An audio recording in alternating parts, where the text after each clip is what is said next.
एक आंदोलन खड़ा करने के लिए हाथों और पांव की जरूरत नहीं होती है, दिल और दिमाग की जरूरत होती है।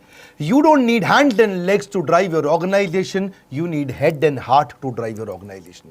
ऐसी मैन पावर तैयार करिए। अगर ऐसे आदमी को ले आए जो आपसे कम बुद्धिमान है, तो और कम बुद्धिमान कस्टमर को वो लेके आएगा। Nothing is more important than developing people, क्योंकि अल्टीमेटली स्ट्रैटेजी को आपके लोग ही चलाने वाले हैं। अ क्लियर विजन और a great vision without great people is completely irrelevant. मैं Vivek Bindra, founder and CEO बड़ा बिजनेस.com, आज बताऊंगा आपको 20 से ज्यादा तरीके के बढ़िया मैन पावर कैसी लाई जाती है। एक है इंटरनल तरीके और एक है एक्सटर्नल तरीके। इंटरनल जो आपकी कंपनी के अंदर से ही तरीके होते हैं, और एक्सटर्नल जो बाहरी तरीके हैं जिनसे आप बढ़िया टीम को ढूंढ के ला सकते हैं। मेरे को everything about entrepreneurship course, event, questions में कई लोगों ने पूछा बढ़िया टीम कैसे बनाएं। पहला क्या है, चांसेस है कि इंटरनल टीम में ही कोई प्रमोशन कर सकते हो, उन्हीं को आप बढ़िया पे, पोजीशन और रिस्पॉन्सिबिलिटी, अथॉरिटी बढ़ा करके दे सकते हो, क्योंकि प्रमोशन से कॉन्फिडेंस बढ़ता है। दूसरा, आप इंटरनल ट्रांसफर्स क्रिएट कर सकते हो एक डिपार्टमेंट से दूसरे डिपार्टमेंट में। कभी कभी जिस आदमी से आप काम करा रहे हो उस डिपार्टमेंट में, क्योंकि वो उसके लिए कॉम्पिटेंट नहीं था, वो इसके लिए ज्यादा अच्छा कर सकता था। आप रिटायर्ड एम्प्लॉयज भी लेकर के आ सकते हो जो चले गए थे, या दूसरी कंपनी के कॉम्पिटिटर के रिटायर्ड एम्प्लॉयज को ढूंढ सकते हो, या अपनी कंपनी के रिटायर्ड। मारुति ऐसा बहुत करती है, उनको लगता है जिसने हमारी कंपनी में 30 साल काम कर लिया, अब अगर उसे कोई और लेके चला गया ना तो हमारे राज जाके खोल देगा वहां, इसलिए अपने रिटायर्ड एम्प्लॉयज को वो ले आते हैं वापस जाकर के।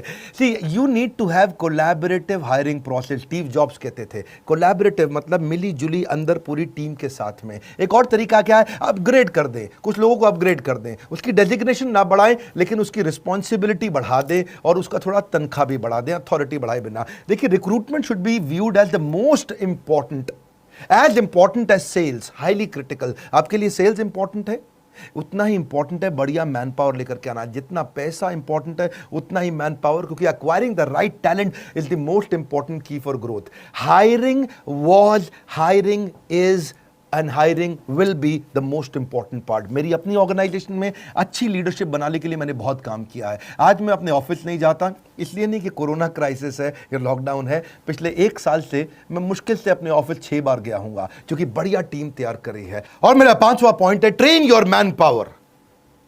ट्रेनिंग पे एक थोड़ा किस्सा सुनाता हूं गौतम भाई अडानी का।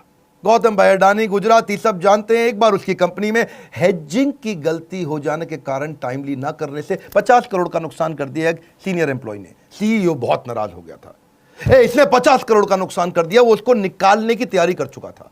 बात गौतम भाई अडानी पे पहुंची तो उन्होंने इसको बुलाया, पूछा क्या हुआ। बोला सर बहुत बड़ी गलती हो गई, आगे से कभी नहीं होगा, समझ में आ गया मुझसे गलती हो गई। गौतम भाई अडानी ने अपने सीईओ को बोला इसको नहीं निकालना। सीईओ हैरान, सर 50 करोड़ का नुकसान किया इसने, कैसे नहीं निकालना। अडानी बोले अब तुम इसको निकालोगे, कहीं ना कहीं तो ये ज्वाइन करेगा। गलती इसको समझ में आ गई, ये सीख चुका है, मेरी गलती का फायदा कोई और कैसे उठा ले। It was not a business loss, it was his training cost. Gautam भाई अडानी का वो डिसीजन, उस एम्प्लॉय को ना निकालना, व्यापार जगत में बहुत अप्रिशिएट किया गया कि एम्प्लॉय अपनी गलतियों से भी ट्रेन होता है, सीखता है और आगे और एसेट बिल्ड करता है। और ऐसे ही एम्प्लॉयज आगे चल के आपके लिए और एम्प्लॉयज लेके आते हैं, जो है मेरा 6ठा पॉइंट, एम्प्लॉय रेफरल। मेरी वीडियो टीम के अंदर, एनिमेशन की टीम के अंदर, पोस्ट प्रोडक्शन की टीम के अंदर ज्यादातर सारे एम्प्लॉय रेफरल से आए हैं। किसी ने किसी का रेफरेंस दिया और वो आया, किसी ने किसी का अंदर के ही लोगों ने रेफरेंस दे दे करके बाहर के लोगों को हायर किया। ये मेरे पीछे कैमरामैन दीपक आज मुझको बताया कि हमारे पुराने एडिटर विशाल विष्णु के रेफरेंस से आया था। हमारे यहां टीम भी ऐसी, क्योंकि happy employees will bring more employees. 7वां तरीका, इंटरनल एडवर्टीजमेंट। अगर आपकी कंपनी बड़ी है और आपने एडवर्टीजमेंट निकाल दिया तो किसी डिपार्टमेंट से कोई डिपार्टमेंट में वो लोग ज्वाइन कर जाते हैं। ये मैंने मारुति से सीखा था। वो लोग इंटरनल प्रमोशन के, इंटरनल एडवर्टीजमेंट के तरीके निकालते थे, हमने भी ऐसा किया। हमारे सेल्स में एक लड़का हुआ करता था राहुल, वो ठीक ठाक काम करता था, लेकिन जिस दिन इवेंट्स, जो हमारे फिजिकल इवेंट्स होते हैं, उसकी एड निकली तो उसने सेल्स से निकल करके यहां अप्लाई किया जॉब इंटर डिपार्टमेंट, और वैसे ही इंटरव्यू हुआ जैसे फ्रेश हायरिंग का इंटरव्यू होता है, उसको सिलेक्ट कर लिया गया।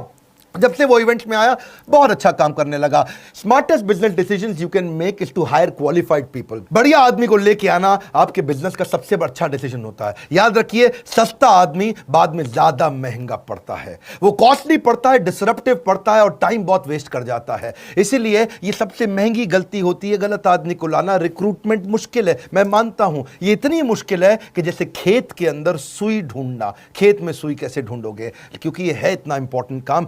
प्रीवियस एप्लीकेंट पे भी फोकस करो। कई बार पहले इंटरव्यू देके लोग जा चुके थे और उनका रिज्यूमे अभी तक पड़ा हुआ है, आपने जवाब नहीं लिया या उस समय डिसीजन नहीं लिया, उस समय वो आदमी काम नहीं आता। तो पुराने लोगों पे ध्यान दें।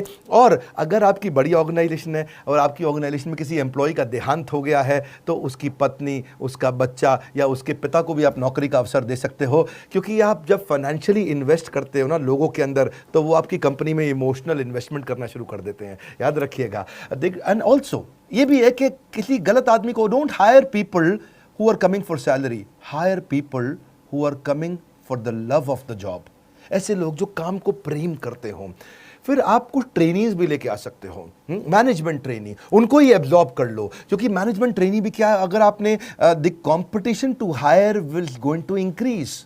आने वाले समय में कंपनीज एक्स्ट्रा फैसिलिटी देंगी अच्छे लोगों को हायर करने के लिए। आपको क्या समझना है, अगर आपको अच्छा आदमी मिल जाता है तो उसको ले लो, उसके लिए जगह बन जाएगी। बढ़िया मैन पावर जो बहुत इंटेलिजेंट इंटेलेक्चुअल है उसको ले लो। See the way you treat your employees is the way they will treat your customers. क्योंकि अगर आपने ऐसा आदमी ले लिया जिसको बहुत माइक्रो मैनेज करना पड़ रहा है, बहुत टाइटली मैनेज करना पड़ रहा है, बार बार उसको कहना पड़ रहा है ठीक से करे, ठीक से करे, ठीक से कर, इसका मतलब आपने हायरिंग के समय में गलती कर दी थी। एनीवेज ये इंटरनल तरीके थे। अब एक्सटर्नल तरीके क्या है, बाहर से कैसे लाएं? सबसे आसान तरीका मैनेजमेंट कंसल्टेंट या एम्प्लॉयमेंट एजेंसी से बात कर लो। वो लोग आपसे क्या है 8% लेते हैं उसकी तनख्वाह का, 12% भी लेते हैं और कहीं 15% भी लेते हैं, डिपेंडिंग ऑन आपको कैसा एजेंसी मिलता है और कितनी मुश्किल मैन पावर ढूंढनी पड़ जाती है। या पब्लिक एडवर्टीजमेंट जिसके बारे में जानते हैं, इसकी कहीं लोकल एरिया के अंदर सस्ती एडवर्टीजमेंट भी होती है जहां से काम चल जाता है। शुरू में जब मैंने अपना काम शुरू किया था तो भी पब्लिक एडवर्टीजमेंट के थ्रू ही मैं लोग लेके आता, अखबार में छोटी ऐड डालती थी, दिन भर में 100 लोग इंटरव्यू देने आ जाते थे, काम के लोग मिल जाते थे। या फिर कैंपस इंटरव्यू करो, कॉलेजेस में जाओ, बी ग्रेड कॉलेज में जाओ,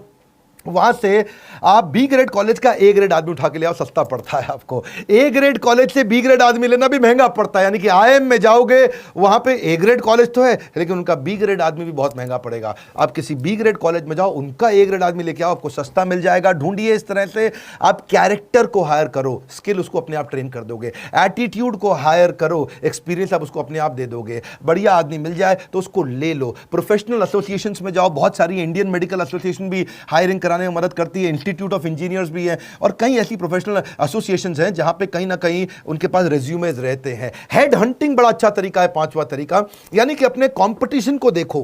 अगर कोई बड़ा कंपटीटर है आपका तो वहां की हेड हंटिंग करा लो, पोचिंग करा लो। आपको समझ में आया कि मुझे फलाना कंपनी फ्लिपकार्ट का प्रोडक्ट हेड चाहिए, तो आप अपने एचआर हेड को समझा दो कि ढूंढ ढांड के इसके रिज्यूमे लिंक्डइन से वहाँ पहुँच और केवल उसको फ़ोन कर, मुझको वही आदमी चाहिए।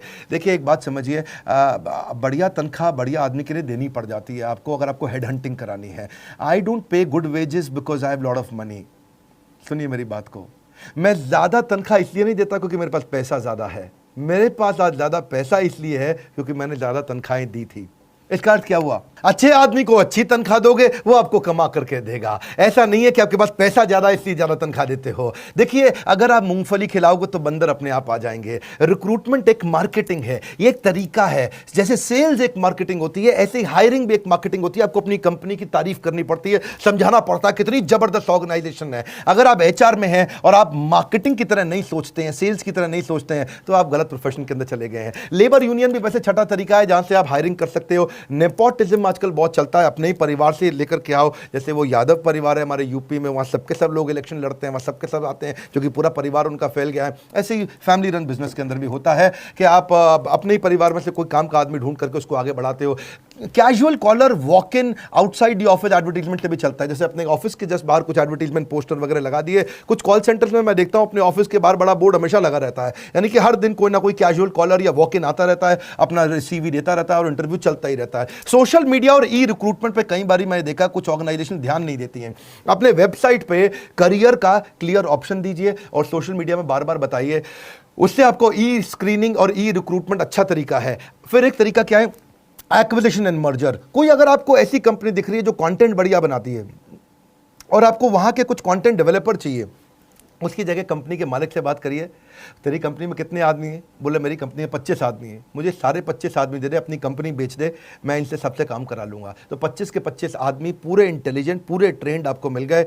आपने उसकी एक मुश्त उसकी कंपनी के नाम पे ये पैसा दिया, रेडीमेड आपका काम हाई स्पीड पे चला गया। ये तब काम आता है जब बहुत बड़ी हायरिंग करनी हो, बड़ा नंबर चाहिए और आपको स्पीड और ग्रोथ के लिए पैसा हो लेकिन टाइम बिल्कुल ना हो। याद रखिए, great people are company's greatest asset. बढ़िया लोग लेकर के आइए। एम्प्लॉयमेंट एक्सचेंज भी पुराने तरीके हैं, अब चलता है नहीं चलता आपको चेक करना पड़ेगा। But when you are hiring, you are not just recruiting employees, you are sowing the seed of reputation. यही एम्प्लॉय आपकी ऑर्गेनाइजेशन की रेपुटेशन बनाती है। आप एक बीज बोने का प्रयास कर रहे हो। बहुत सारे ऐसे भी लोग हैं जो वेटिंग लिस्ट में आपके थे, पुराने थे पड़े हुए, पर आप भूल गए, आपने ध्यान नहीं दिया। अपने रेज्यूमेस की वेटिंग लिस्ट भी निकालो बाहर, हो सकता है उसमें भी कोई सिलेक्टेड कैंडिडेट आपको पसंद आएगा।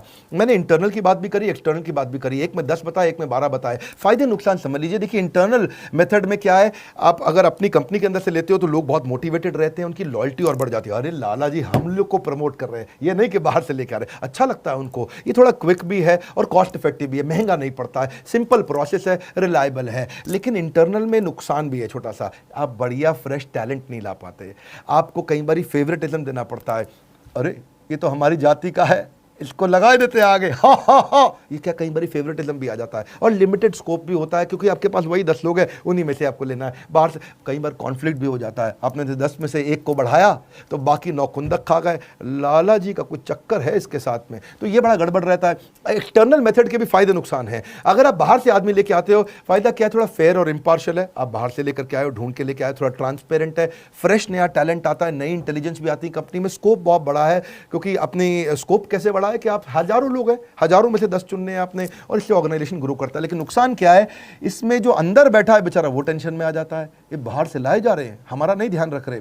दूसरा, टाइम कंज्यूमिंग भी पड़ता है, क्योंकि बाहर से आदमी लाने में वो कई नोटिस पीरियड दे करके आएगा, थोड़ा लेंदी और कॉस्टली प्रोसेस है। एम्प्लॉय डिससैटिस्फाई भी हो जाते हैं, कभी कभार इनसिक्योरिटी भी आ जाती है। लेकिन hire people brighter then you, एक कैटेगरी आदमी लेके आना, ये रूल है मेरी कंपनी में, हमने रूल बना रखा है। अपने एचआर को मैंने बोला हुआ है, आज मेरी फैमिली लगभग 1,500 से 2,000 एम्प्लॉइज और हमारे चैनल की हो गई है, और हेड ऑफिस के अंदर भी, दिल्ली के अंदर भी 400 आदमी बैठते हैं। रूल क्या है, एक कैटेगरी एम्प्लॉय चाहिए, एक कैटेगरी एम्प्लॉय चाहिए। दिमाग में घुसा दिया है। अपने से ज्यादा बुद्धिमान आदमी लेकर क्या, और उसके रास्ते से बाहर हो जाओ, उसके बाद वो काम करके दिखाएगा। Satisfied employees will get more customers will mean more profitable.